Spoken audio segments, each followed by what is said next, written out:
Hey guys, welcome back. I am Chris with Marksman Shooting Sports in Westfield, Indiana, and you are watching Marksman TV. Welcome back to another episode of Weekly Used Gun Review. Remember, in these videos, we just take a small group of different firearms and do a 1 to 2 minute review on each to give you guys a good mix of some things out on the market that you might not know exist. Remember, the purpose of this video is not to sell you anything. This is strictly educational. So, guys, without all of that out of the way, let's go ahead and jump into it now. Alright guys, first up this week I have a Taurus revolver for you. This is an 856 UL, the UL standing for ultralight. It's a very lightweight 38 special revolver. It does have a 6-round capacity, double single action with a hammer here. These little J-frame-esque size Taurus revolvers are a really good bargain. You know, brand new, they're around the $300 price point. Used, you find them in about the $200 to $250 in really good condition with a box and everything like that. So if you're looking for an inexpensive option as a truck carry, deep concealment, anything like that, these are a really good option and something you should definitely not overlook. Now keep in mind, if you are going to a lighter frame option such as this, the recoil is going to be a little bit heavier. Remember, the recoil is always a ratio of the weight of the firearm versus the power of the round. Versus a steel frame counterpart like the Taurus Model 85 is going to have a little bit less snappiness, a little bit less recoil, but it's going to carry a little bit heavier. So if you're looking for something that you're going to carry on you, the ultralight variations are a great option. But if it's something that's going to be a defensive firearm that's kept off your body, for example, a glove box gun, something in the nightstand, I would recommend going with something that is a heavier frame just to give you a little bit more stability on that recoil. But anyway, in any variation you go for the price, you can't go wrong with things like this, and I definitely recommend them if you see them come in, and they never really last too long when they come into our store. So, great little option. Okay, here's one that's relatively newer to the market. This is a CZ P10F. Of course, the P10C would have been the first variation of this that would have come out onto the market about 2 to 3 years ago. The F being the full size, and this again was released about maybe 4, 5, 6 months ago. We do have a full-length grip frame with a 19-round capacity in the magazine, interchangeable back straps. Of course, we've increased the length of the slide. Now, this does have night sights on it, and it also has an optics plate here at the top, so if you want to run a red dot or anything like that, the option is there to you. I have seen this becoming more popular over the past 2 or 3 years. It seems like every single manufacturer on their full-size line of firearms that are coming out onto the market, this seems to be sort of like a market requirement now to have an optics plate on the back. So if you're interested in that for target use or anything like that, the option is there available to you. I have not done a full-length review or comparison with the P10F. I would like to do that. I don't know specifically what I might compare it to. Maybe the tried and true Glock 17. It's kind of been a standard in the polymer, full-size polymer frame lineup, but really, really nice handguns. I never really liked the aggressive grip texturing on the grip. That goes with the P10C as well. But other than that, the trigger is very nice. It does have a trigger safety like which you would find on a Glock. Trigger is very nice and smooth. I mean, just a basic polymer frame striker fired handgun. Now, these brand new are about the 5 to 550 range. Used, you're going to find them in about the 400 range. So they do still maintain a lot of their value, mainly because they are a new firearm on the market. But if we see future generations come in the next 2-3 years, we'll probably see the used price on these down in the 300, 350-ish range, just like we've seen with the first gen M&Ps, the XDs, the third gen Glocks, you know, things like that. So anyway, cool option. Glad to see this one come in. All right, next up for you guys, I have here in the box a rather popular little pistol. This is the HK P30 SK. SK standing for subcompact, or the short version.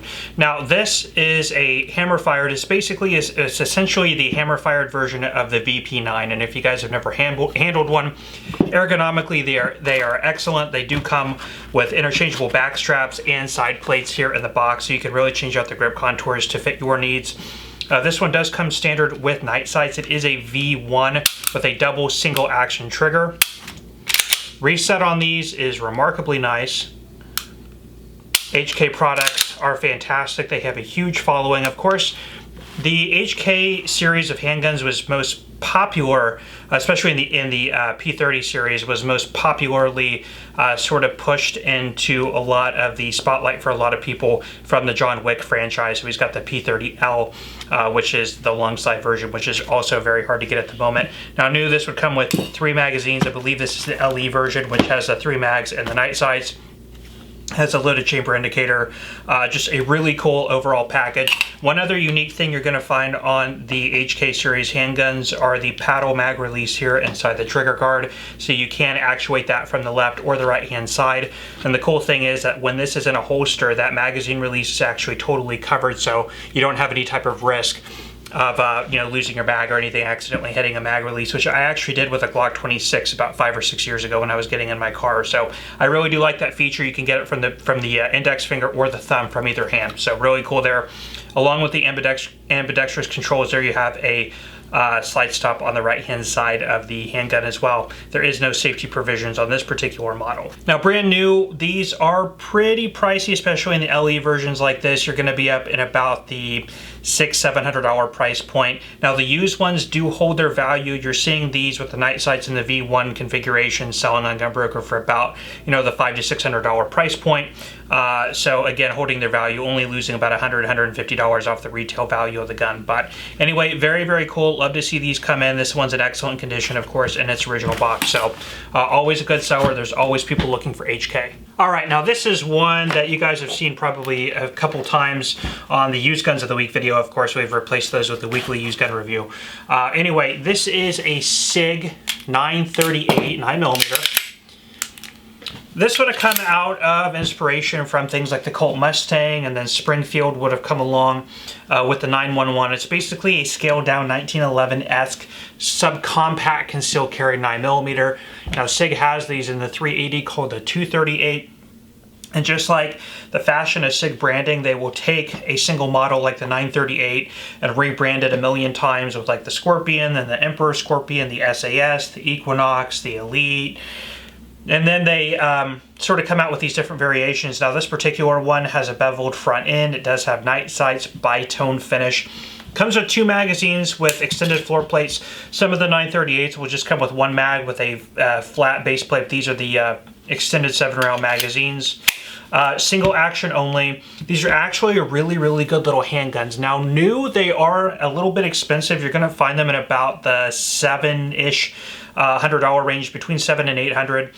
Used, they do maintain a good amount of their value. You know, I've done some research on these on Gunbroker, and higher end versions of the 938 like this go for about the $500 price point. The more basic model like the Rosewood Bitone and things like that will go for a little less than about the $400 price point. But used, you know, it's going to compete in price for something like a 365, a Glock 43X, and I'm talking new, so a used one of these would be about the price of a new SIG 365. These are a lot more elegant, nice looking firearms, but if you're talking from a practical carry standpoint, they are a little bit heavier as it is an all metal frame.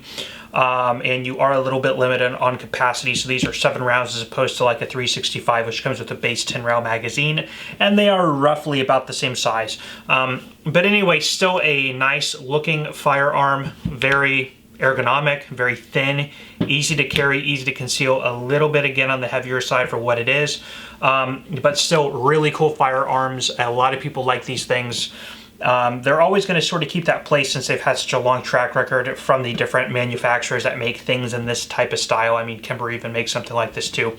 But anyway, guys, there is that one for you, a nice SIG 938 SAS. Okay, I got another Kimber for you guys this week. Everybody loves Kimber. Pull this out here for you.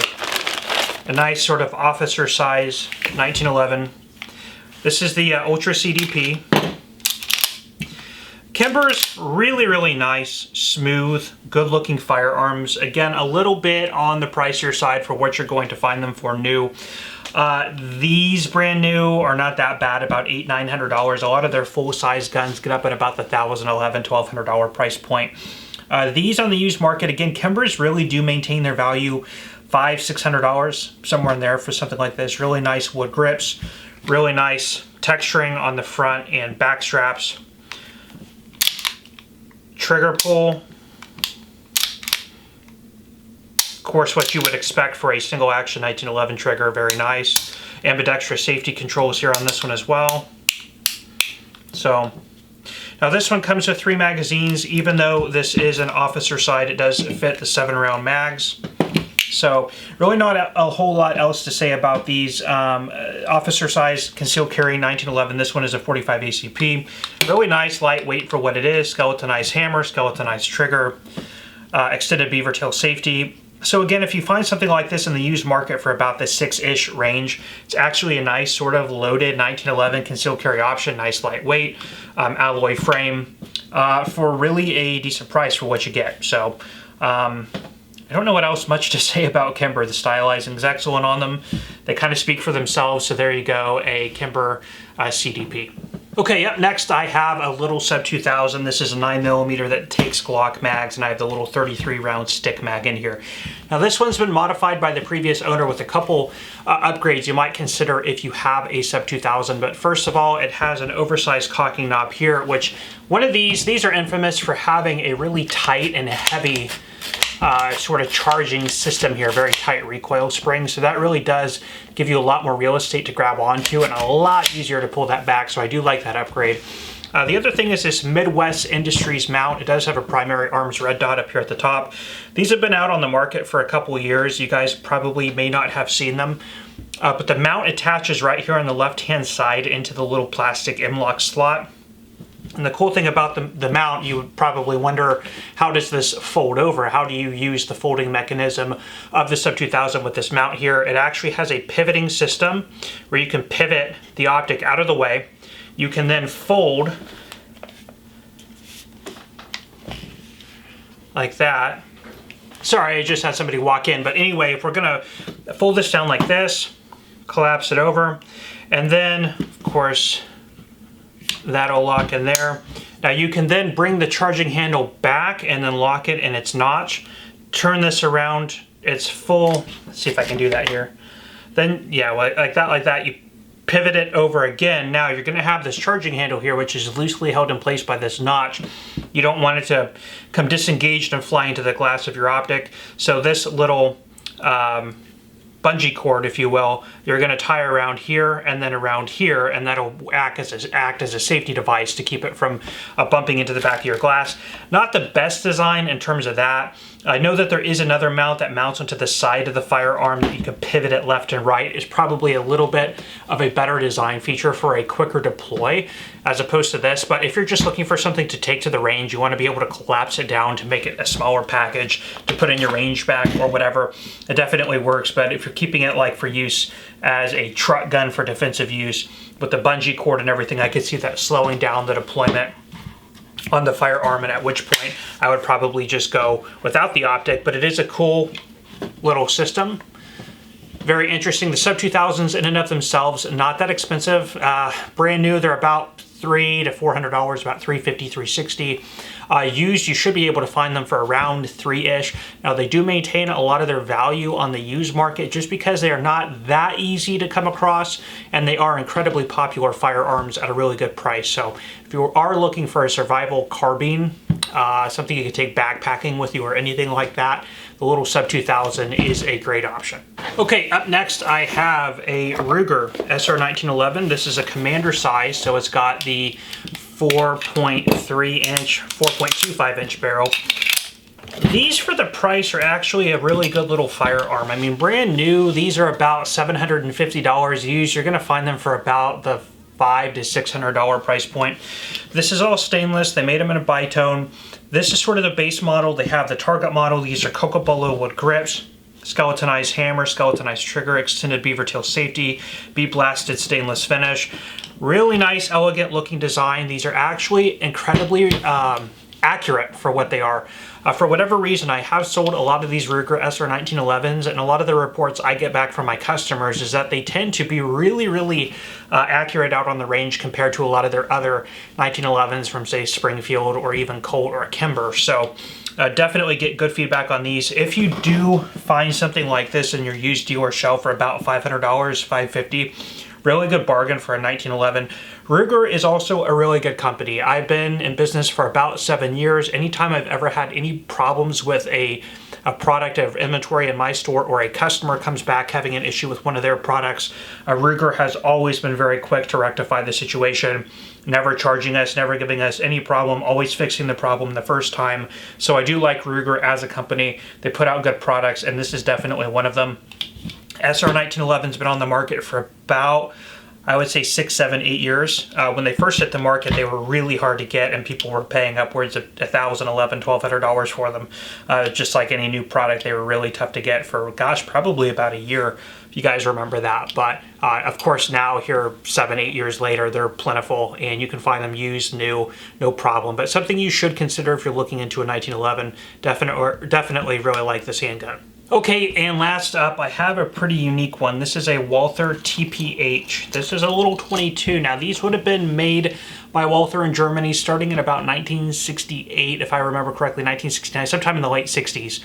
They would be made in 22 and 25. This is a 22. It's basically a very scaled down, sort of palm-sized PPK, if you will. It is a fixed barrel, no locking breech, straight blowback, just like a PPK. This one has one magazine, stainless finish. This one was made in the USA by Inner Arms. They are not manufactured anymore, so you're gonna have to find these on Gunbroker or someplace like that. Now, on the used market, these are selling between about $450 and $650, depending if you find it with spare magazines, the original box. The condition, of course, is everything. Spare mags on this are not easy to come by. They are about $80, $90 a piece if you can find them.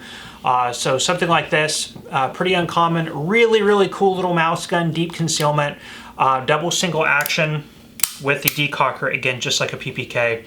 Really cool design. I wish that they still had these out for sale through the new Walther catalog. They may, because they just released the PPK again in 380.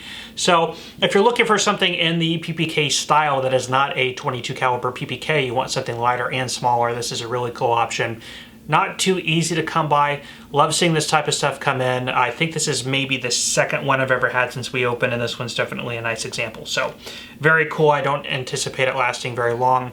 Lots of Walther collectors out there, and this is definitely one that people like to have. Anyway, that is all the time I have for you today on these. Thank you so much for stopping by and checking out this video. If you enjoyed, please let me know by hitting that like button, and also please consider subscribing to my channel so you can see more content like this.